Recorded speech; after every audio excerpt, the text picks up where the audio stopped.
Good day, gentlemen. Welcome to the Emperor's Club. Thank you for joining me. This is your humble vassal, Professor J. Mark, for the Chapter 7 and the Kingmaker series, Health is Wealth. I'm inside my little villa. Outside is more beautiful. It's better for you to look at that than look at me. So here we go.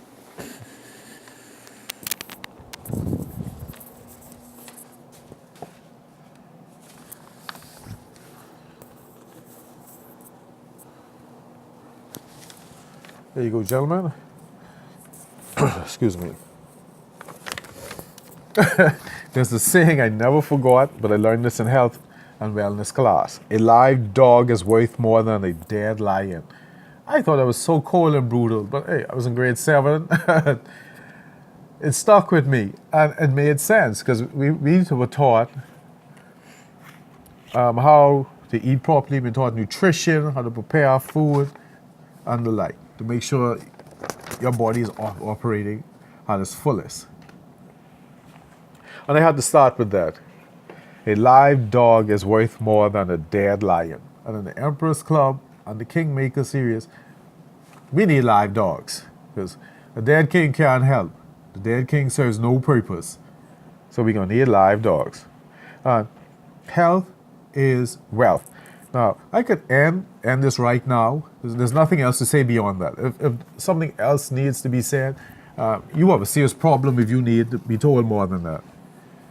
Like Dr. Miles Monroe said, your body is the only vehicle that gives you your spirit license to operate on Earth legally. Well, you need to take care of this vehicle. Excuse me. And thanks to my grandmother, who made me a pious fool, I took my body really and truly as a temple for the Holy Spirit, and I treated it as if it is a holy place.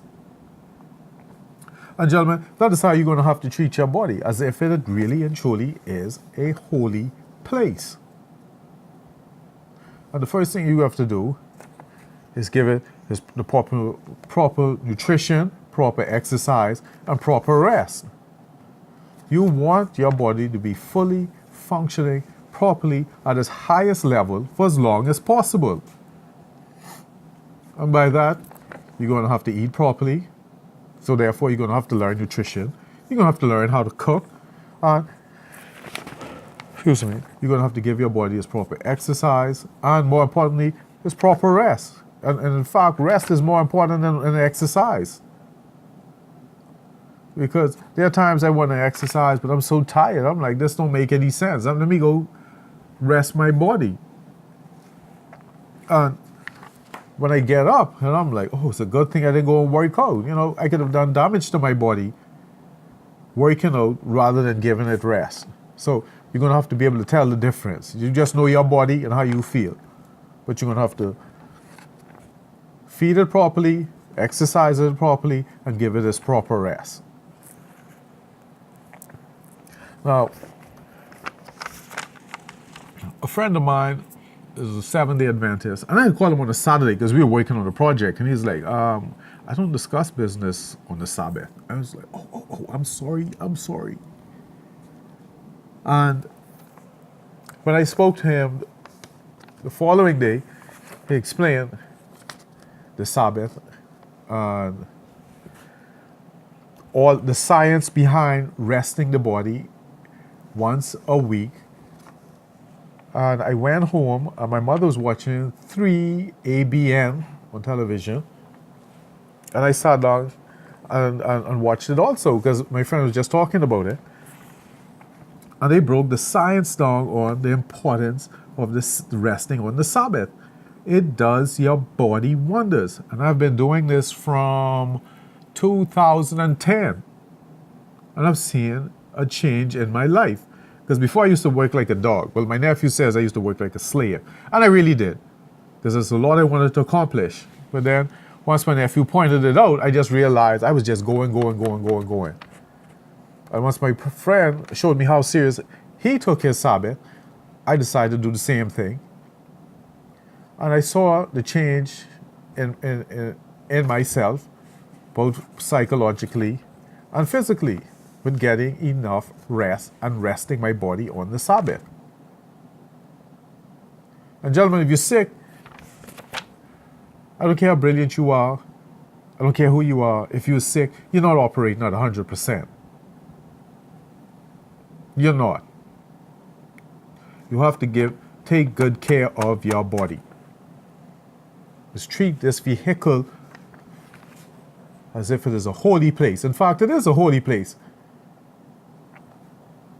So treat it as if it is a temple, a synagogue, or just whatever you want to call it. I don't know what your background is or religion. So if I use the word temple, don't take it the wrong way. I just use temple for the sake of temple because that's what I was taught as a child.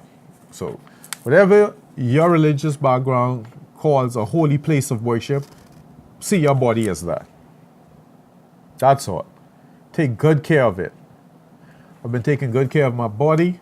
When I got sick, I was able to bounce back in 3 months. I wouldn't even know I was sick.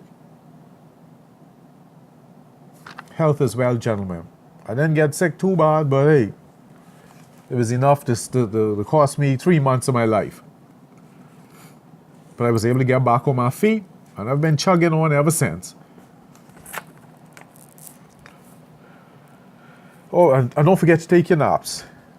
Take your naps during the day, of only 30 minutes. The televangelist Mike Murdock is a big believer in that. And so is my a teacher in 11th grade. That's another story. Let me tell you about Mike Murdock. Mike Murdock had said, take a nap. Whatever your boy needs a nap, no matter how much you get, just take a nap. Be it 10 minutes, 30 minutes, an hour. Take a nap. And when you get up, you're going to be so refreshed and energized that in 1 hour, you will probably accomplish between 2 to 4 hours worth of work compared to if you slugged along while you needed a nap. I live this. I've done that. Been doing it ever since. I take my cat naps. Take your cat naps. Call power naps. They're power naps now. I used to just call it cat naps as a child. But as an adult, it's a power nap. In 11th grade, my teacher wasn't talking to me. She was talking to 2 other young ladies. And she was saying, when you're tired, don't study when you're tired. If you're tired, you're not going to learn anything. Take a nap. Let your brain rest. Let your mind rest. Let your body rest. Then get back up and study. It's going to be more productive. You're going to remember more. You're going to understand more. So that was back in 1988. So I've been doing it from then. So even though I was working like a dog on a slave, like my nephew said, I was taking my cat naps. I just never took my Sabbath serious. So gentlemen, for you to be effective, because remember now, you're shaping destiny. You've got to be here for a long time. And you got to be here for a long time. And as best you could, as good health as you could, for you to affect change and to be a shape of destiny, you need your help. So thank you for your time, gentlemen. And we move on to chapter 8, and it's called Mr. Murphy. And everyone, well, you're between 10 and 18, so you may not know about Mr. Murphy, but in life, Mr. Murphy is coming knocking on your door. All right. Thank you, gentlemen, for your time. I hope you're enjoying the view of the beach. Goodbye.